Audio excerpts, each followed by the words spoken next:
Hi, I'm Susanna Self. I'm the flute instructor at Eastern New Mexico University.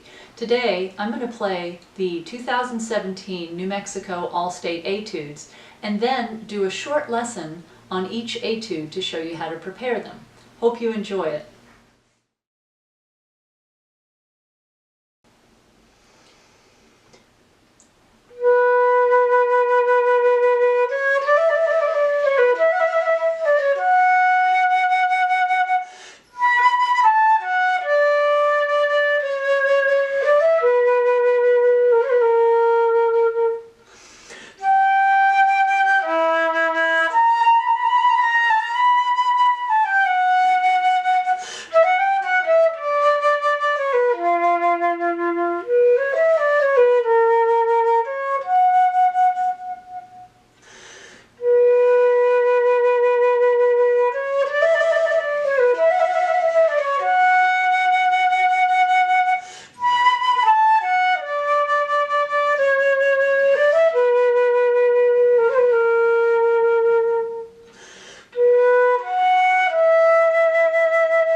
For the slow etude, the Adagio in B minor, there are two areas I'd like to look at: counting the rhythms and pulse.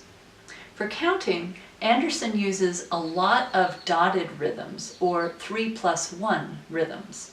The dotted eighth plus 1/16 is probably one you're familiar with, but many of you may not have played 30-second notes before. Those are the notes with 3 flags on them, like in beat 3 of the first measure. But if you're used to dotted eighth plus 16th note rhythms, then the 30-second notes shouldn't be too hard. You just play the 30-second notes at the time you would normally play the 16th. So it looks like this if you subdivide it.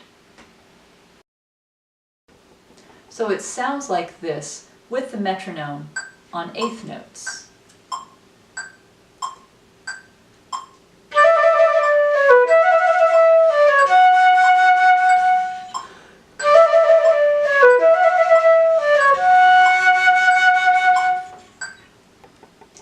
The rhythm in the fourth measure is a little bit faster though, because it's double dotted. It's actually 64th notes, which are twice the speed of 30-second notes. So it works out like this: 1 E and a ba-da-da-dum. 1 E and a ba-da-da-dum. So you move after the last 16th note pulse, like this.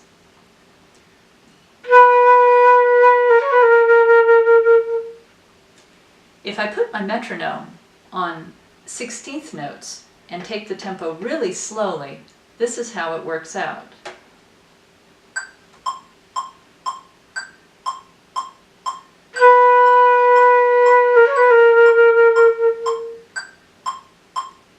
And then up to tempo.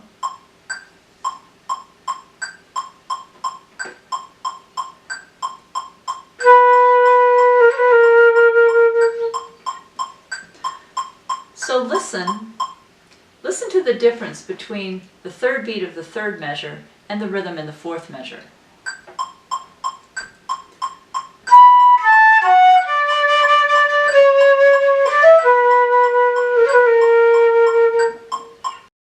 So on to the second item, pulse. I've listened to lots of students in auditions, as well as my students at Eastern New Mexico University, who have great rhythm. However, the places that I hear a lot of students getting into trouble is when the note values change from very slow to very fast, or the reverse.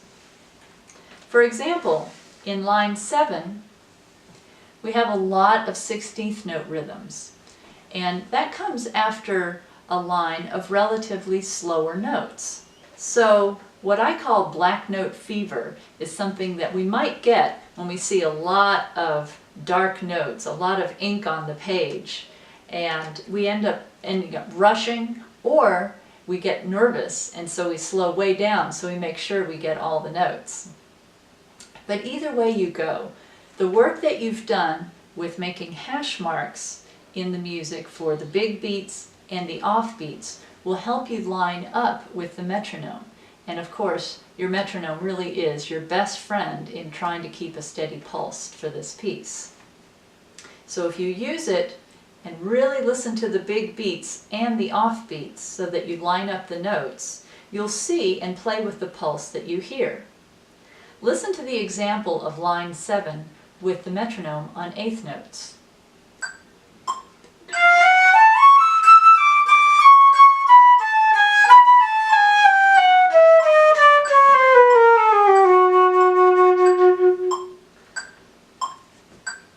With the measure before it,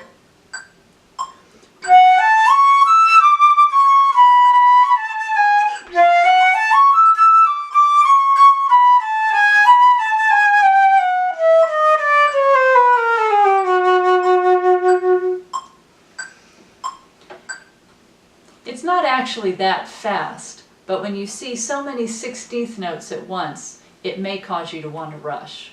Playing accurately with good rhythms and a good sense of pulse can set you apart in a crowd when it comes to auditions. I hope these pieces of advice help you enjoy and play this beautiful etude.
For the fast etude, the Allegretto Agitato, the main challenge here is playing accurately up to tempo.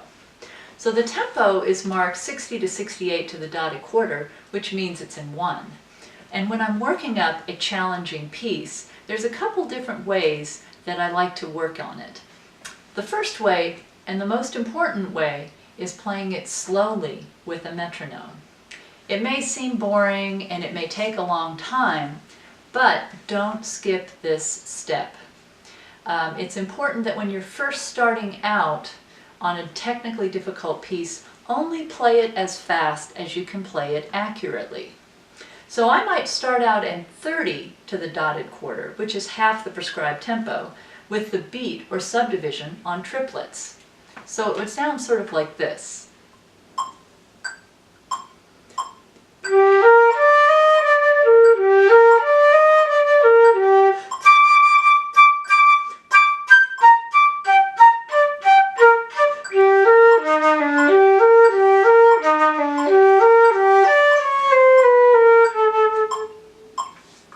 After playing this 4 times right, I'll move the tempo up a notch to say 36, and then repeat the process. So I play it 4 times right, and then move it up, and keep repeating.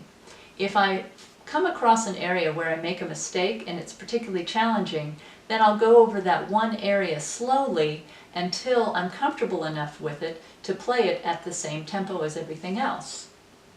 The second way I work on difficult passages is with practice rhythms. Now, as you get faster, there might be areas that are just too cumbersome to play at the same tempo as the rest of the piece. A common area for this is the high register in scales. What I suggest is taking that small area that's giving you problems and using practice rhythms to smooth it out. Practice rhythms look like this. You play the same notes, but apply different rhythms to the 16ths. You can play slow, fast, slow, or the reverse, fast, slow, fast, slow, fast, slow. If I use practice rhythms in the section at the end, it would sound like this for slow, fast.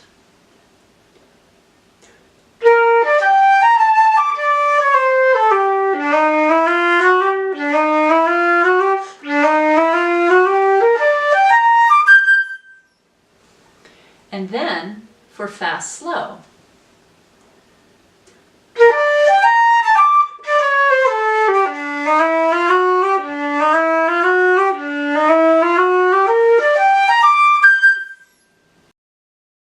Good practice leads to great results. Take your time, put in the work, and you will see your hard work pay off. So if you enjoyed this, I hope you'll stay tuned for more short lessons on our YouTube channel. I'm Susanna Self, flute instructor at Eastern New Mexico University. Happy practicing, and bye for now.